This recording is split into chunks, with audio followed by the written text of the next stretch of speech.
Melanjutkan season pertama, di mana Song Gi-hun gak jadi naik pesawat untuk menemui putrinya. Ia ditelepon oleh dalang permainan yang menyayangkan Gi-hun gak jadi naik pesawat itu, namun Gi-hun mengklaim akan menemukan pemimpin permainan itu dan menangkapnya.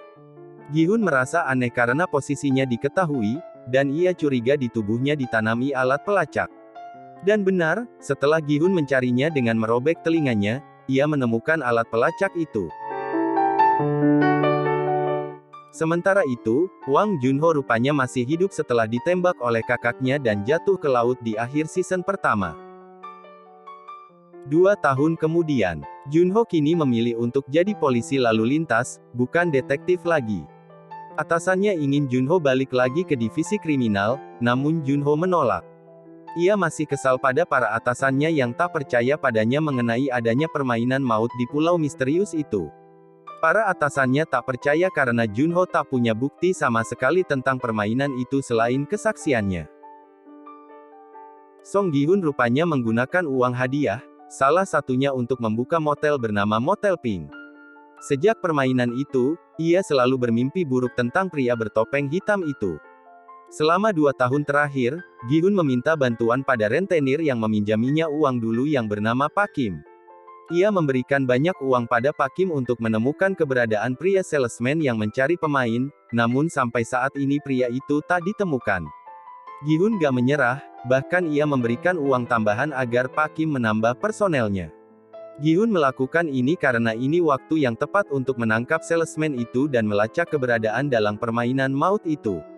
Di sela-sela waktu liburnya, Junho rupanya mencari keberadaan pulau tempat permainan itu dilakukan dan menangkap kakaknya. Selama 2 tahun ini ia menjelajah di berbagai pulau tak berpenghuni dengan bantuan nelayan kenalannya, namun sampai saat ini ia tak berhasil menemukan pulau itu. Pak Kim mengumpulkan banyak orang, dengan mengiming-imingi bonus kepada siapa saja yang menemukan salesman itu. Mereka pun segera berpencar untuk mencari salesman itu dan terhubung langsung dengan Gi-hun yang memantaunya. Semua stasiun dan tempat lain ditelusuri oleh anak buah Pak Kim namun tak ada hasil. Begitu juga dengan Junho yang pergi melaut untuk mencari pulau itu namun hasilnya nihil. Saat sedang istirahat, Pak Kim dan anak buahnya yang bernama Choi Woo-sok tak sengaja melihat salesman yang sedang merekrut pemain. Ia pun melaporkan temuannya ini pada Gi-hun, dan Gi-hun pun langsung bergegas meluncur ke lokasi.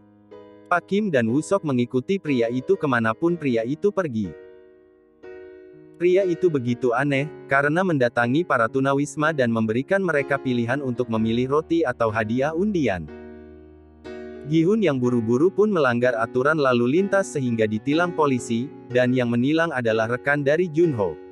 Junho begitu terkejut saat melihat nama orang yang ditilang rekannya barusan, dan ia sangat ingat dengan nama itu.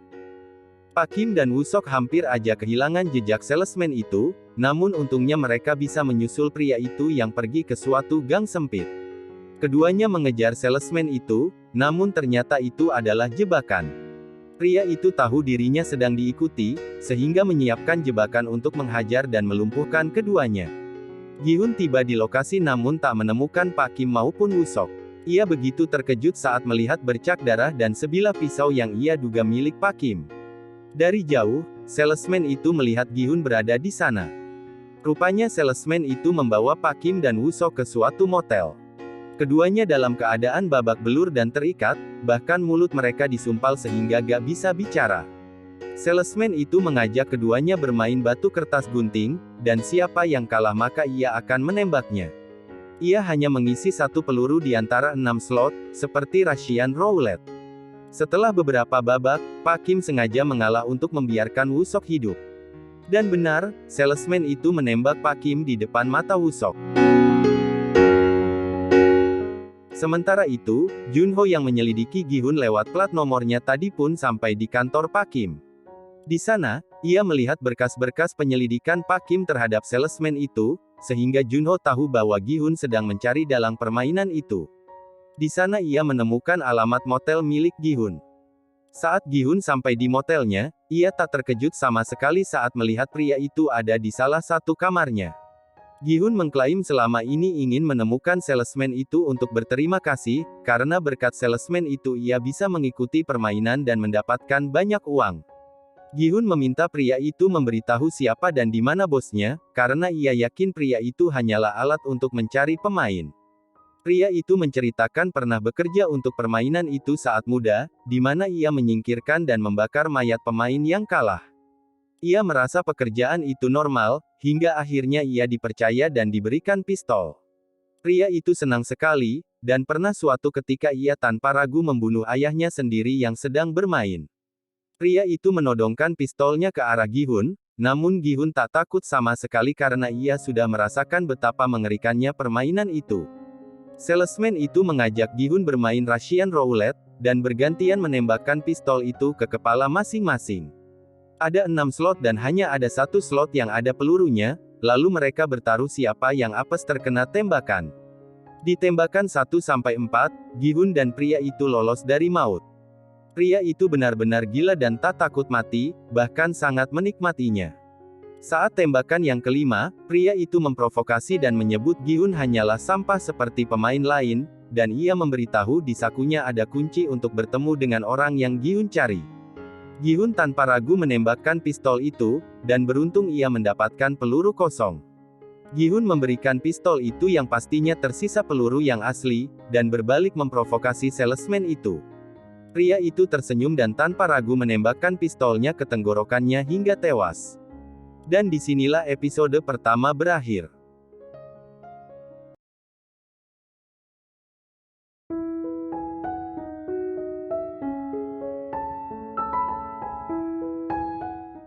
Junho yang mendapatkan alamat motel milik Gi-hun pun langsung pergi mendatanginya. Di sana, ia menemukan Woo-sok yang sedang dalam keadaan terikat di salah satu kamar, dan akhirnya ia melepaskannya. Gi-hun mendapatkan sesuatu dari saku salesman itu, lalu Junho datang dan menodongkan pistol pada Gi-hun. Melihat adanya mayat, Junho salah paham dan menduga Gi-hun lah yang membunuhnya sehingga ia ingin menangkap Gi-hun, namun untungnya Woo-sok datang dan memukul Junho hingga pingsan. Gi-hun dan Woo-sok lalu memborgol Junho lalu menginterogasinya. Junho menceritakan semuanya, tentang dirinya yang mencari kakaknya di pulau itu dan sempat melihat Gi-hun bahkan bicara dengannya. Gi-hun mengingat hal itu, dan akhirnya ia percaya dengan omongan Junho. Ia memberitahu mengenai salesman itu dan tujuannya yang ingin mengakhiri permainan itu. Gi-hun mempunyai undangan yang dia dapat dari salesman itu dan berniat mencari orang-orang yang membuat permainan ini, lalu Junho yang punya tujuan yang sama pun mengajak Gi-hun untuk bekerja sama. Gi-hun pun setuju, dan ia menunjukkan tumpukan uang dari hadiah permainan itu pada Junho dan Woo-sok. Ia ingin menggunakan semua uang itu untuk melawan para bajingan itu, dan akan memberikan uang ini pada siapapun yang membantunya. Junho mengklaim dirinya tak tertarik dengan uang, begitu juga dengan Woo-sok yang hanya ingin membalaskan dendam Pak Kim. Gi-hun lalu menunjukkan senjata apinya yang ia simpan di ruangan rahasia, lalu ia mengajak mereka ke ruang bawah tanah. Gi-hun mengklaim mengumpulkan senjata api itu untuk melawan mereka, dan ia mempersilakan Junho maupun Woo-sok untuk menggunakannya. Ada seorang wanita bernama Kang Noul, yang kabur dari Korea Utara ke Korea Selatan setelah menembak atasannya di sana. Ia mendatangi broker kesekian kalinya untuk mencari anaknya yang dia tinggal di Korea Utara, namun sampai saat ini tak ada hasilnya. Suatu malam, seseorang mendatanginya dan memberikan kartu undangan permainan maut itu. Noul sepertinya menerima tawaran untuk berpartisipasi di permainan itu dan berhenti dari pekerjaannya di taman bermain. Rupanya dari cerita Junho dan ibunya, kakak Junho mendonorkan ginjalnya untuk Junho, padahal kakak Junho sendiri sedang kesulitan dan butuh biaya untuk operasi istrinya. Ibu Junho menyalahkan dirinya sendiri hingga semua menjadi seperti ini, namun beda dengan Junho yang justru menyalahkan kakaknya itu yang menerima suap saat menjadi polisi, sehingga berakhir seperti ini. Gi-hun memasang alat pelacak di giginya untuk mengetahui lokasi permainan itu. Ia mengumpulkan banyak orang yang merupakan mantan pasukan khusus dan berlatih di ruang bawah tanah itu. Gi-hun berencana akan masuk klub malam yang diduga tempat berkumpulnya pemain, sedangkan yang lain akan mengawasi dari jauh. Namun saat di lokasi, mereka kesulitan karena tempat itu penuh dengan orang-orang yang mengenakan topeng yang bertepatan dengan pesta Halloween. Ada dua orang berkostum pink dan bertopeng hitam masuk ke dalam klub, lalu Junho yang melihatnya pun bergegas masuk untuk mengikutinya.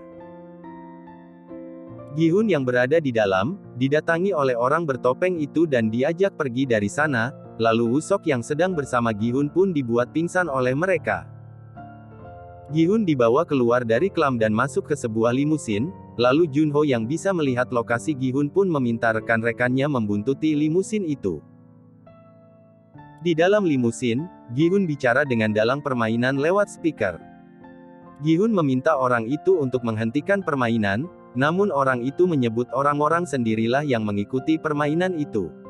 Gi-hun benar-benar muak dengan permainan ini yang berkedok membantu pemain, karena pada kenyataannya orang-orang itu telah dimanipulasi agar berpartisipasi menuju kematian mereka sendiri.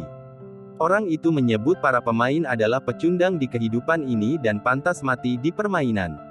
Menurutnya, permainan takkan berhenti selama masih ada orang-orang seperti itu di dunia ini. Gi-hun menilai semua itu adalah alasan, karena sesungguhnya orang-orang di balik permainan ini menganggap pemain tak lebih dari kuda di arena balap.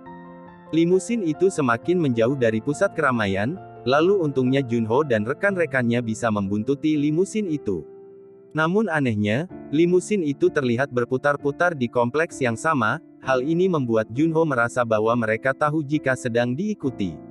Kemudian ada seorang sniper yang berada di atas gedung menembak ban mobil rekan-rekan Junho, sehingga tak bisa mengikuti limusin itu lagi. Bahkan di mobil Junho terpasang bom kecil dan meledak sehingga Junho juga tak bisa mengejar limusin itu. Orang itu menyebut Gi-hun takkan bisa menghentikan permainan itu. Gi-hun yang frustasi pun meminta untuk mengikuti permainan itu lagi, karena ia yakin jika ia ikut bermain lagi, bajingan-bajingan yang orang itu layani akan menganggapnya semakin seru. Gi-hun mengklaim dirinya menang taruhan dari Oh Il-nam, pria tua yang membuat permainan ini, dan ia yakin dunia ini tak seperti yang mereka kira. Orang itu menyebut Gi-hun bersikap sok pahlawan yang bisa mengubah dunia, namun Gi-hun tak peduli dan mengklaim akan menunjukkan bahwa dunia takkan selalu berjalan seperti yang para bajingan itu inginkan. Seperti sebelumnya, muncul asap dari dalam mobil yang membuat Gi-hun tertidur. Setelah Gi-hun tertidur, sosok supir itu menunjukkan dirinya yang ternyata adalah pria bertopeng hitam. Di suatu tempat, Noul mendatangi salah satu truk kontainer yang di sana, lalu masuk ke dalam ruangan khusus yang masing-masing ada nomornya. Tak disangka, Noul masuk ke nomor 011, dan memakai pakaian para penjaga permainan. Iya, dia bergabung ke dalam permainan bukan sebagai pemain, namun sebagai penjaga yang bertugas membunuh pemain. Truk itu pun berangkat menuju ke suatu pulau tempat permainan itu berlangsung. Dan disinilah episode kedua berakhir.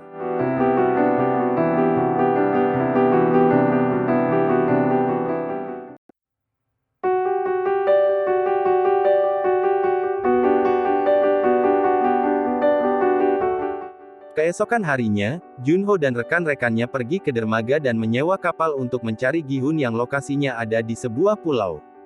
Gi-hun sendiri saat ini ada di sebuah ruangan besar di mana semua peserta berkumpul.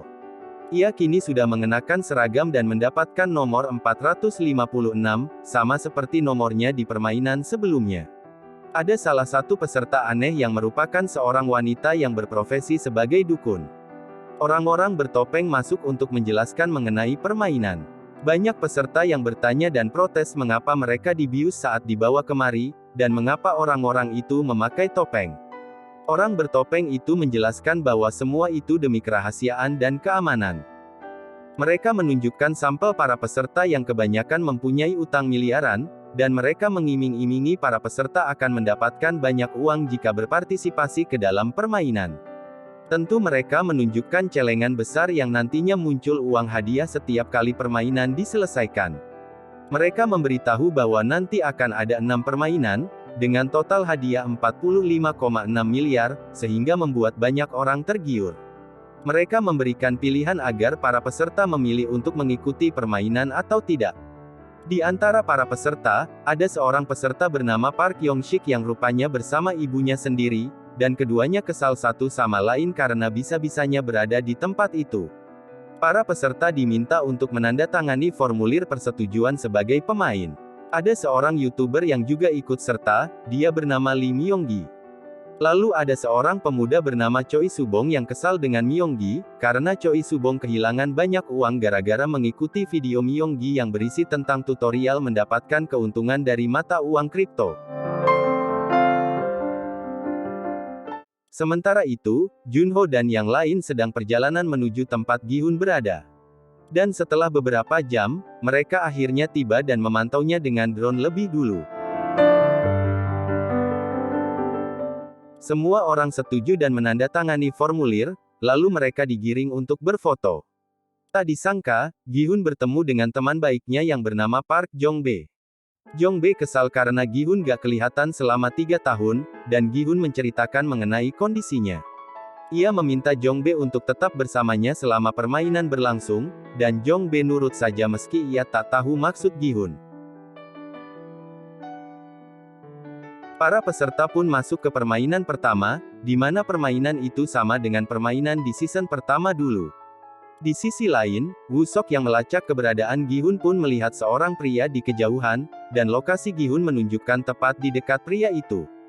Woo-seok langsung mendatangi pria yang sedang memancing itu, dan tak disangka GPS yang berada di gigi Gi-hun justru berada di kotak cacing milik pria itu. Menurut pria itu, sebelumnya ada orang tak dikenal yang memberikannya kotak cacing itu. Woo-seok begitu syok dan langsung memberitahu Junho tentang hal ini. Gi-hun melihat kembali GPS yang berada di dalam giginya telah diambil, dan ia merasa tamatlah riwayatnya. Sebelum permainan dimulai, Gi-hun maju ke depan dan memberitahu semua orang bahwa permainan ini bukanlah permainan biasa. Gi-hun memberitahu bahwa pemain yang kalah akan mati, dan di tempat ini akan ada sniper yang membunuh pemain yang kalah. Namun banyak orang tak percaya dan justru menilai Gi-hun itu orang gila yang hanya mengincar uang hadiah. Di ruangannya, Wang In-ho alias kakak Junho yang tak lain adalah pimpinan permainan ini menonton di ruangannya. Permainan pun dimulai, di mana Gi-hun memandu para pemain agar selamat. Dengan lantang, ia meminta pemain diam saat boneka besar itu menoleh, dan maju saat boneka itu kembali. Ada salah satu pemain yang bergerak karena ada serangga di lehernya, dan ia pun panik. Pemain itu pun ditembak mati karena terdeteksi bergerak, sehingga orang-orang menjadi panik melihat ada yang mati di depan mata mereka. Orang-orang yang panik itu berusaha kabur namun berakhir ditembak mati oleh penjaga, salah satunya adalah Noul yang rupanya adalah sniper handal. Noul begitu terkejut saat melihat seorang pria yang dia kenal di sana yang biasa bekerja sebagai pelukis di taman bermain. Pembantaian pun dimulai, di mana banyak peserta yang mati satu persatu. Gi-hun memandu semuanya agar sampai finish sebelum waktu berakhir. Permainan pun berjalan dan memakan banyak korban. Gi-hun berhasil membawa banyak peserta lolos, namun ada seorang peserta yang tertembak di kakinya. Karena waktu hampir habis, Gi-hun menolong pria itu dibantu oleh seorang transgender, dan akhirnya mereka berhasil menyentuh garis finish.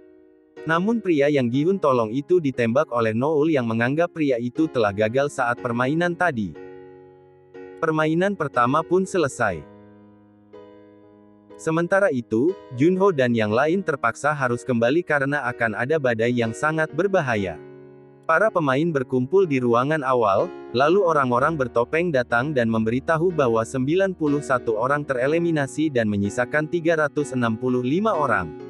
Banyak orang ketakutan dan minta untuk tak dibunuh, lalu Gi-hun meminta dilakukan voting untuk menentukan permainan dilanjutkan atau tidak. Mereka menunjukkan uang hadiah yang dikumpulkan di celengan itu yang kini mencapai 9,1 miliar, dan akan dibagi rata kepada pemain yang tersisa jika para pemain sepakat untuk berhenti. Untuk membujuk para pemain, orang bertopeng memberitahu bahwa hadiah setiap permainan akan semakin bertambah, hal ini membuat banyak orang tergiur. Voting pun dilakukan untuk melanjutkan permainan atau tidak, dan Gi-hun mencoba membujuk semua orang agar mau berhenti. Namun banyak orang yang justru menuduh Gi-hun itu adalah panitia yang menyamar, namun untungnya Jong-bae dan beberapa orang lain membela Gi-hun yang berjasa di permainan pertama tadi. Gi-hun memberitahu semua orang bahwa ia pernah mengikuti permainan ini sebelumnya, bahkan menjadi pemenang, juga memberitahu bahwa banyak yang akan mati di tempat ini. Namun hal ini membuat banyak orang semakin ingin lanjut. Gi-hun mencoba membujuk semua orang namun ditahan oleh orang bertopeng. Voting pun dilanjutkan dan hasil sementara adalah sama. Namun saat pemain terakhir yang melakukan voting yakni pemain bernomor 001 rupanya memilih untuk lanjut. Tak disangka, pemain bernomor 001 itu adalah Wang In-ho, pimpinan permainan ini yang menyamar sebagai pemain. Dan disinilah episode ketiga berakhir.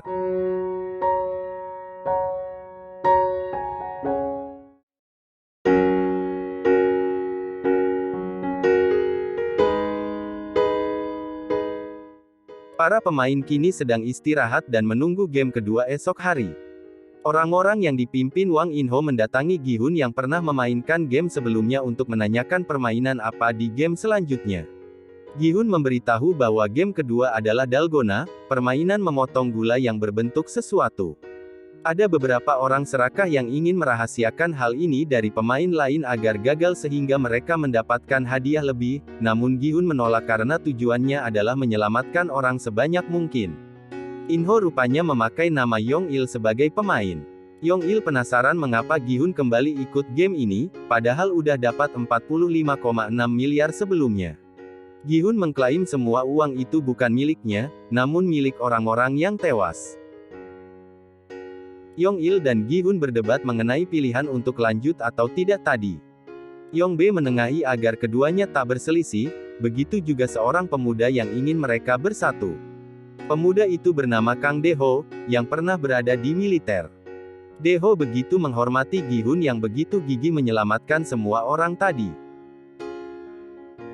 Choi Subong ngajak Myung-gi ribut lagi karena masih kesal dengan pria itu, bahkan ia berniat menghajar Myung-gi. Yong-il datang untuk melerainya, dan tak disangka ia begitu kuat karena bisa melumpuhkan Subong dan temannya.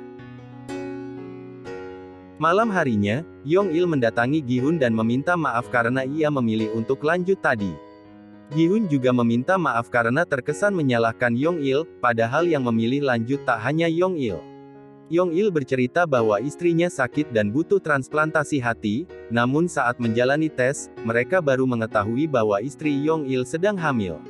Dokter menyarankan untuk menggugurkannya, namun istri Yong-il memilih untuk melahirkannya meskipun itu beresiko. Ia kesulitan mencari donor, dan meminjam banyak uang namun semua itu belum cukup. Ia meminjam dari vendor kenalannya, namun malah dianggap sebagai suap sehingga ia dipecat dari pekerjaannya. Game ini adalah harapan terakhirnya.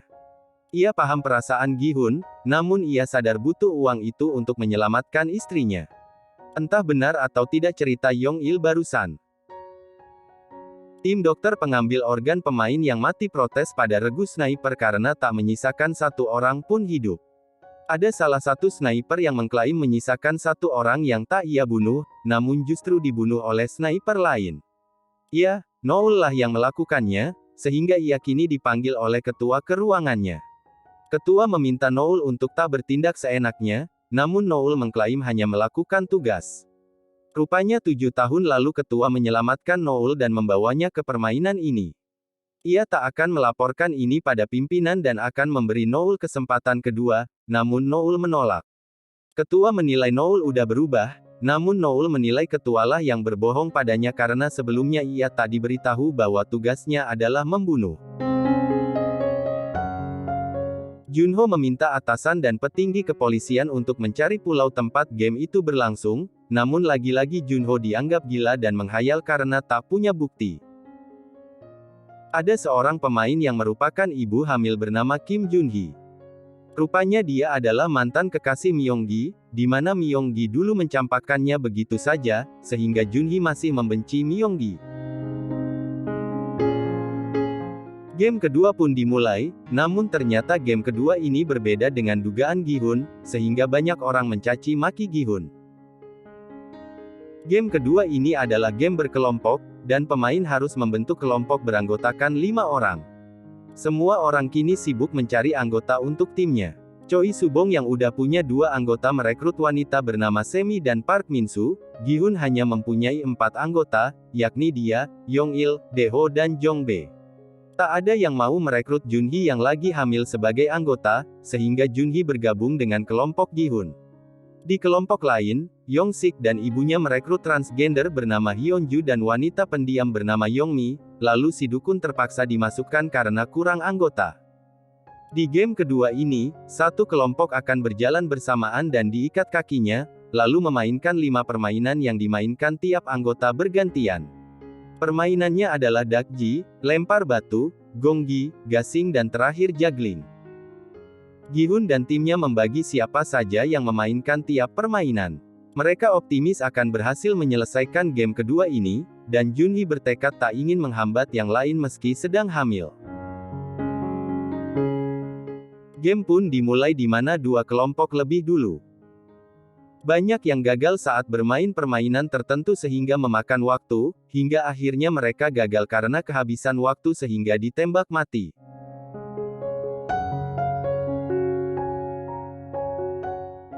Dua kelompok selanjutnya akan bermain, termasuk kelompok Yong-sik dan ibunya. Si transgender Hyunju menenangkan Yongmi yang begitu ketakutan dan gugup. Hyunju yang begitu lembut dan baik hati bisa menenangkan gadis itu, karena menurutnya Yongmi tak selemah kelihatannya. Hyunju juga memberikan semangat pada anggotanya yang sama sekali gak meyakinkan ini.